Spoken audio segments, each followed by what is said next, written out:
जय भीम। मेरा नाम रविंद्र कुमार है। मैं आज बाबा साहब डॉक्टर अम्बेडकर की राइटिंग एंड स्पीचेस से कुछ भाषण बाबा साहब के निकाल के लाया हूं और वह भाषण है संविधान सभा में जो बाबा साहब डॉक्टर अम्बेडकर ने पहला बार दिया था, यानी 17 दिसंबर 1946 को बाबा साहब ने पहला अपना भाषण संविधान सभा में दिया था। उसके बारे में आपके साथ साझा करेंगे। संविधान सभा का कार्य जो है 9 दिसंबर 1946 से शुरू हुआ था और उसमें सदस्य जो चुनकर आए थे 296 सदस्य चुनकर आए थे और पहले दिन 207 सदस्यों ने कामकाज में हिस्सा लिया था और 89 सदस्य जो मुस्लिम लीग से और रियासतों के प्रतिनिधि थे उन्होंने इसका बहिष्कार किया था।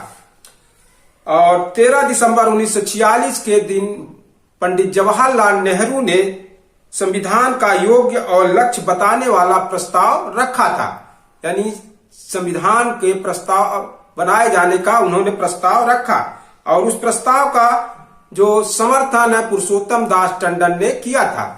और पहले डॉक्टर एम.आर. जयकर उस प्रस्ताव में कुछ सुधार का प्रस्ताव रखे तो सभी सदस्य दो हैं उन पर भड़क गए और वह चर्चा को स्थगित नहीं होना देना चाहते थे।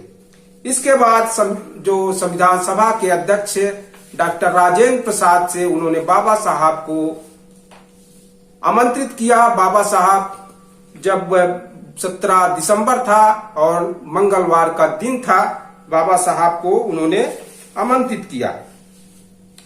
बाबा साहब पर भी लोग समझ रहे थे, वहां सदस्यों का कानाफूसी कर रहे थे कि कहीं डॉक्टर अम्बेडकर भी जयकर की तरह सदस्यों के शिकार न हो जाए, गुस्से का शिकार न हो जाए उनके प्रस्ताव को समर्थन करके। लेकिन बाबा साहब ने जिस तरह से अपनी बात रखी, सभी सदस्यों ने उनका स्वागत किया और काफी सदस्य उनके आभारी रहे। यहां तक कि जो संविधान सभा के एक सदस्य एन.पी. गाडगिल थे, वह कहते हैं कि एक मजे हुए राजनीतिज्ञ की तरह उनका भाषण था। उसमें कटुता बिल्कुल नहीं थी, ईमानदारी के साथ वह आह्वान कर रहे थे और पूरा सभा गृह मुग्ध होकर सुन रहा था। सभी सदस्यों ने बहुत ही उत्साह के साथ उनके भाषण का स्वागत किया। सभागृह की लॉबी में सभी उन्हें बधाई देने के लिए घेर लिए थे। यह बाबा साहब जब संविधान सभा में बोलकर निकले तो उनको इस तरह हुआ। लेकिन जो बाबा साहब का मुख्य भाषण है उस पर हम आते हैं। बाबा साहब कहते हैं, अध्यक्ष महोदय, इस प्रस्ताव पर बोलने के लिए आपने मुझे आमंत्रित किया, इसके लिए मैं दिल से धन्यवाद देता हूं। जो भी हो, आपके इस आमंत्रण से मैं आश्चर्यचकित हुआ हूं, यह मुझे मानना ही पड़ेगा। मैं उम्मीद कर रहा था मुझसे पहले 20 से 22 लोग भाषण करने वाले थे, सो अगर मेरी बारी आएगी भी तो वह कल आएगी। आज मैं बिना किसी तैयारी के आया हूं, इसलिए आज के बजाय कल बोलना मुझे ज्यादा अच्छा लगता। इस प्रसंग में अपने विचार पूरी तैयारी के साथ आपके सामने रखना मुझे अच्छा लगता। आपने मुझे 10 मिनट बोलने की इजाजत दी है।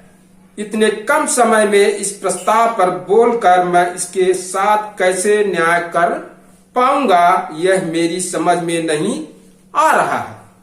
इसके बावजूद इस बारे में मैं अपनी राय कम से कम शब्दों में रखने की कोशिश करूंगा। फिर बाबा साहब कहते हैं, अध्यक्ष महोदय, कल से जिस प्रस्ताव पर चर्चा हो रही है उसके स्पष्टतः 2 हिस्से हैं। उनमें से एक विवादास्पद है और दूसरा उपयोगी है।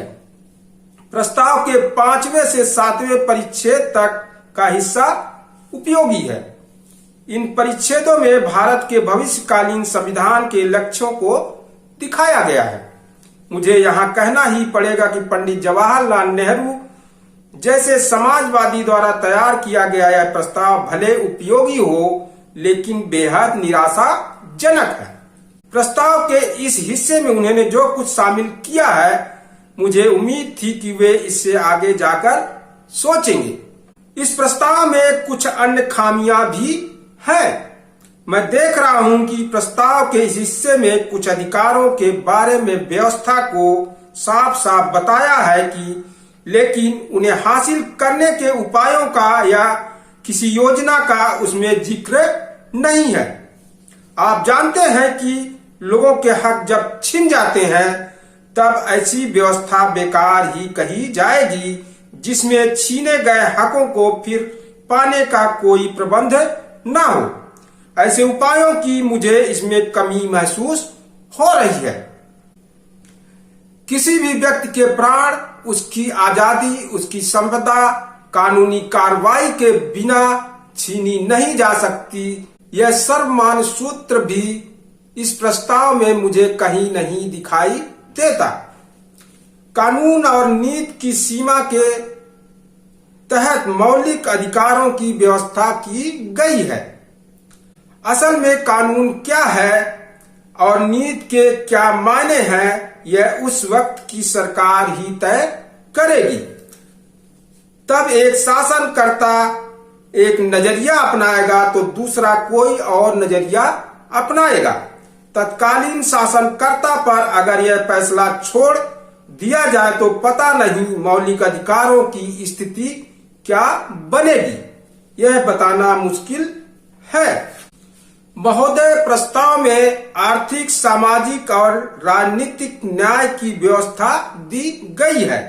इस प्रस्ताव के पीछे अगर ईमानदारी और वास्तविकता हो, जिसके बारे में मुझे रत्ती भर भी आशंका नहीं है, तो प्रस्ताव प्रस्तुत करने वालों को राज्य किसके सहारे सामाजिक, आर्थिक व राजनीतिक न्याय कर सकेंगे, ऐसा स्पष्ट उपायों की व्यवस्था करनी चाहिए थी।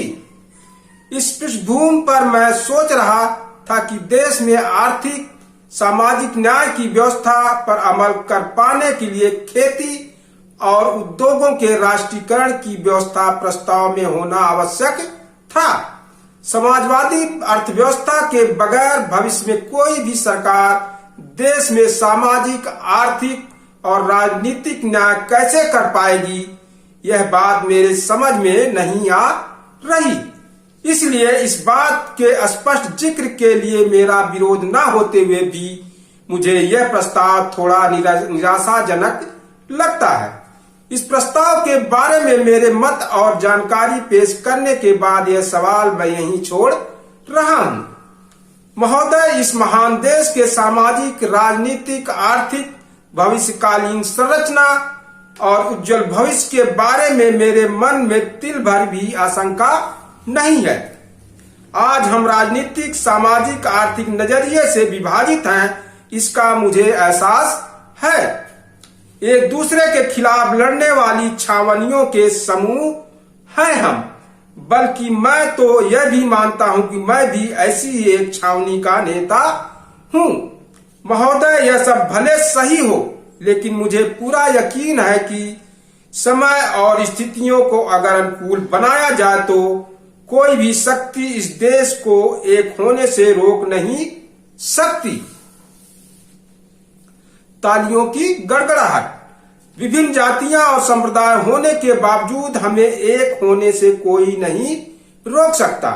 इस बारे में मेरे मन में कोई आशंका नहीं है। भले आज मुस्लिम लीग भारत को दो फाड़ करने की कोशिश में लगा है, लेकिन एक छत्र भारत ही उनके लिए भी सही होगा। मैं दावे के साथ कह सकता हूं कि अगर चाहे तो मुस्लिम खुद अपने बारे में सोचने लगेंगे। तालियों की गड़गड़ाहट, हर्ष ध्वनि। अंतिम लक्ष्य के बारे में मेरे मत में हम में से किसी को भी डर पालने की जरूरत नहीं है। इस बारे में किसी के मन में कोई आशंका नहीं होनी चाहिए। अपनी दिक्कतें अंतिम लक्ष्य को लेकर नहीं है। आज जो संगठित नहीं है, उस समाज के लोग एक साथ संगठन के मार्ग पर कैसे आगे बढ़े, इस बारे में सोचना, यही हमारी दिक्कत है। हमारी मुश्किल लक्ष्य को लेकर नई शुरुआत कैसे की जाए, यह हमारे सामने खड़ी दिक्कत है। अंतिम उद्देश्य को लेकर हमें कोई दुविधा नहीं है। इसलिए अध्यक्ष महोदय, मुझे लगता है कि अपनी मर्जी से हमारी मित्रता को स्वीकारने के लिए इस देश के हर पक्ष को अगर तैयार करना हो तो पूर्वाग्रह के कारण जो अभी भी शामिल होने के लिए तैयार नहीं है, ऐसे घटकों को मुख्य धारा में शामिल करना होगा। ऐसा करने के लिए उन्हें कुछ रियायतें देनी पड़े तो ऐसे कूटनीतिक चतुरता बहुसंख्यक पक्ष दिखाए, यह बताने के लिए मैं यह आह्वान कर रहा हूं। मन में डर पैदा करने वाले नारों और शब्दों को हम दूर रखते हैं। हमारे विरोधियों की मानसिकता और पूर्वाग्रहों को ध्यान में रखते हुए हम उन्हें कुछ रियायतें देंगे, उन्हें भी अपने साथ कर लेंगे। हम जिस मार्ग पर आगे बढ़ रहे हैं उस मार्ग पर अपनी मर्जी से वे हमारे साथ हो लेंगे। इस मार्ग पर लंबे समय तक हम अगर साथ चलते रहे तो हम एकता की दिशा में आगे बढ़ेंगे। श्री जयकर की उपसूचना का मैं यहाँ केवल इसलिए समर्थन कर रहा हूँ कि हम सबको इस बात का एहसास हो कि साथ मिलकर आगे बढ़ना ही इस समय बहुत महत्वपूर्ण है। सबको इसका एहसास होना जरूरी है। बल्कि यह कानूनी मुद्दा है ही नहीं। हम सही हो या गलत, हमारे कानूनी अधिकारों के साथ हमारी भूमिका मेल खा रही हो अथवा ना खा रही हो, ये सारी बातें कुछ समय के लिए हम किनारे रखें। कानूनी मुद्दे से भी यह मसला अधिक महत्वपूर्ण है। बल्कि यह कानूनी मुद्दा है ही नहीं। कानून की सभी बातें हम दूर रखते हैं और ऐसी कोशिश करते हैं कि जो लोग आज हमारा साथ देने के लिए तैयार नहीं है वे भी साथ देने के लिए तैयार हो जाए। मैं आप सब लोगों से आह्वान करता हूं कि हम ऐसा माहौल तैयार करें। कांग्रेस और मुस्लिम लीग के बीच का विवाद मिटाने के लिए एक बार और कोशिश किए जाने का सुझाव मैं देता हूं। यह सवाल जीवन मृत्यु जितना महत्वपूर्ण है और किसी पक्ष की प्रतिशत के आधार पर उसे कभी सुलझाया नहीं जा सकता, इसका मुझे यकीन है। राष्ट्र के भविष्य के बारे में सोचते हुए लोगों की प्रतिशत, नेताओं की प्रतिशत या दल की प्रतिशत नगण्य हो जाती है। किसी भी बात से ज्यादा राष्ट्र का भविष्य महत्वपूर्ण होता है। संविधान सभा का काम सर्वसहमति से होने के लिए यह लाभप्रद रहेगा। इतना ही नहीं, इसे मुस्लिम लीग द्वारा कोई निर्णय लिए जाने से पूर्व उसकी प्रतिक्रिया भी संविधान सभा को पता चलेगी। इसी कारण मैं डॉक्टर जयकर की उपसूचना का समर्थन कर रहा हूं। अगर हम जल्दबाजी से निर्णय करेंगे तो भविष्य में उसका क्या असर होगा, इस बारे में भी हमें सोचना होगा। सभागृह यानी संविधान सभा जिनके बस में है, उस कांग्रेस पक्ष की इस बारे में क्या योजनाएं हैं मैं नहीं जानता। इस बारे में वे क्या सोचते हैं यह कहने का मेरा अधिकार नहीं है। इस मामले को लेकर उनके क्या दांव पेच है, उनके पास इस मामले में क्या उपाय है मैं नहीं जानता। लेकिन उपस्थित सवाल पर एक तटस्थ व्यक्ति के नाते सोचते हुए मुझे लगता है कि इस बारे में निर्णय लेने के केवल यही 3 उपाय हैं कि एक दल दूसरे दल की शरण में जाए, शांतिपूर्ण चर्चा से राह निकाले, या तीसरा मार्ग खुलेआम संघर्ष करे। विधानसभा के कुछ सदस्यों से मैं यह सुन रहा हूं कि वे संघर्ष करने की तैयारी में हैं।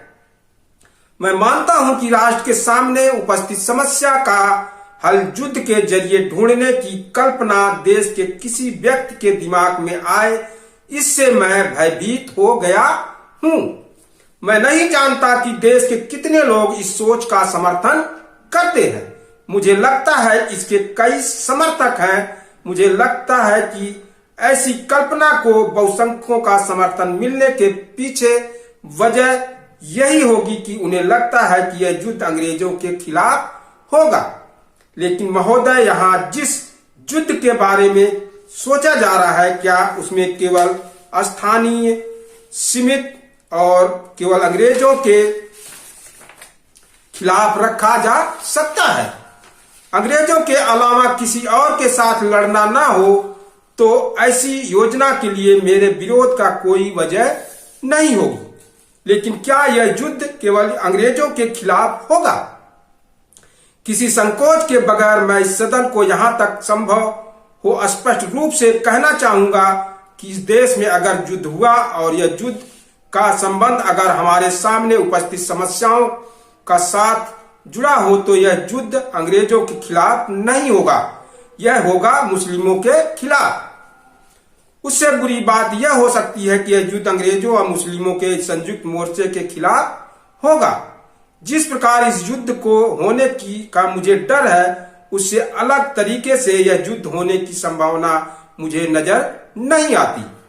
बाबा साहब यहाँ फिर बर्क एक है जो राजनीतिज्ञ हैं, उनका कोट करते हुए कहते हैं कि महोदय, मुझे यह कहने की इजाजत दीजिए कि बल प्रयोग का असर केवल तत्कालीन होता है। उसके आधार पर केवल कुछ समय के लिए अधिकार प्राप्त किए जा सकते हैं। उन्हें बस में रखने के लिए फिर से बल का प्रयोग करने की जरूरत को हमेशा के लिए खारिज नहीं किया जा सकता। जिस राष्ट्र को हमेशा अपने अधीन रखना हो, उस पर इस प्रकार का शासन नहीं चलाया जा सकता। मेरी दूसरी आपत्ति प्रयोग में लाए जाने बल के परिणामों को लेकर अनिश्चय के बारे में है। जरूर नहीं कि बल के प्रयोग से हमेशा दहशत ही पैदा हो और तैयार सेना का मतलब जीत नहीं होता। जीत न पाने की स्थिति में फिर कोई मार्ग नहीं बचता। बातचीत असफल हो जाने पर केवल बल का प्रयोग का मार्ग ही बचता है, लेकिन तब बल प्रयोग का अगर असफल रहे तो बातचीत का कोई जरिया नहीं बाकी बचता। दया के बदले कभी कभी सत्ता और अधिकार पाए जा सकते हैं, लेकिन शक्ति का प्रयोग और पराजित हिंसा से सत्ता और अधिकार भीख में मांगे नहीं जा सकते। बल के प्रयोग के लिए मेरा विरोध इसलिए भी है कि हिंसा के कारण कोशिश की पराकाष्ठा से जो आप पाएंगे उसे ही आप हानि पहुंचाएंगे। आप जो पाएंगे वह उसके मूल रूप में नहीं होगा, वह अमूल्यित होगा, बर्बाद और विनाश के रूप में होगा। इन अनमोल शब्दों की ओर ध्यान न देना अनिष्टकारी हो सकता है। हिंदू मुस्लिम समस्या अगर बल के प्रयोग से हल करने की किसी की योजना हो तो साफ शब्दों में कहता हूं कि उन्हें यह ध्यान में रखना होगा कि युद्ध के सहारे मुसलमानों को हराकर उन्हें संविधान के दायरे में लाना हो तो उनकी सहमति के बगैर बने संविधान की शरण में आने के लिए उन्हें बाध्य किया जाए तो देश को हमेशा के लिए इन्हीं कोशिशों में लगा रहना होगा।